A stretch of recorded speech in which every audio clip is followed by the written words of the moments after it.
Hey guys, so if you're wondering why I have a SN95 Mustang strut, lower control arm, spindle, and brake rotor, thinking maybe these hokey go bye-bye. Possibly. Lower control arm for Mustang goes bye-bye. All the rest of this goes on that, comes up to here. Undecided. Anyways, so the car's coming together. Changed from a 327 gear to a 373 in the back. We're hoping that helps the converter. What seems to be the converter issue. We'll find out. Other than that, put a drive shaft speed sensor in it. Car now has a G meter installed. And I have a dump valve on the transmission, which don't know if I need to use, but I'm willing to try it if I want to really try and slap the power to it right out of the hole and get the launch RPM way up on this thing. We'll give it a shot. I don't know. Transmission did come apart. Everything looks like brand new. It's beautiful inside. So that all went back together. Everything's good. Everything's working as it should be. Still got wiring to do. Got the Holly CAN expander module in there. Still need to wire those previous sensors that I mentioned.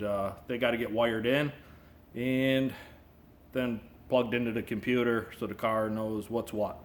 I'm also finally going to have a scramble button on this car too, which is something that I've been lacking, which is pretty much if I feel the car's not going any faster, well, we just push the button and, give it another 5, 10, 20, 30 bucket, just give it all, send a rod to God, give it all the power it wants. And yes, it's summer in Florida and afternoon thunderstorms are getting ready to brew. But anyways, I'm just going to test fire the car real quick. I've moved some stuff around, so we'll make sure all my wires, nothing's come loose, everything's good. My dash is reading where I wired a bunch of stuff out. So let's give her a quick rip and we'll see what happens with her.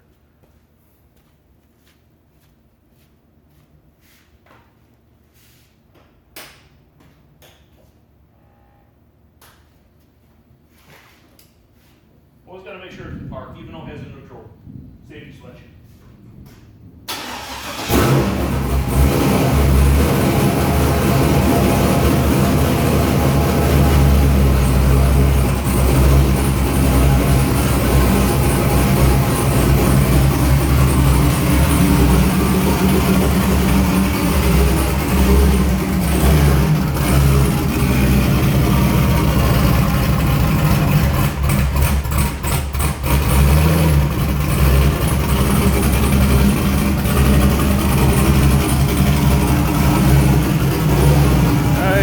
Forgot to tell you that I made a little modification to increase my charging voltage. It's a little dial on the dash. Let me tell you what.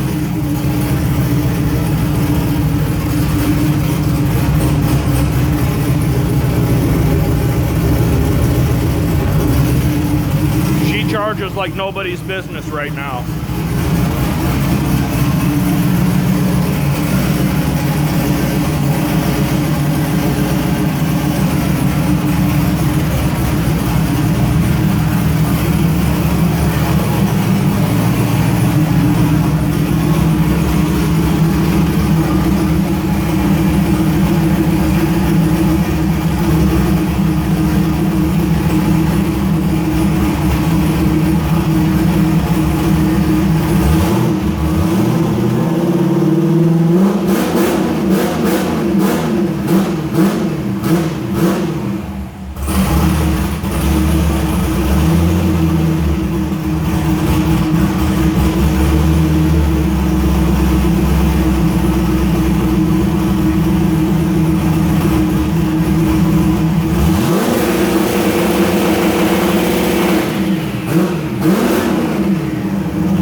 Redid the turbo hot side piping and actually took advantage of using the divided housing This thing is very, very crisp on the revs and everything.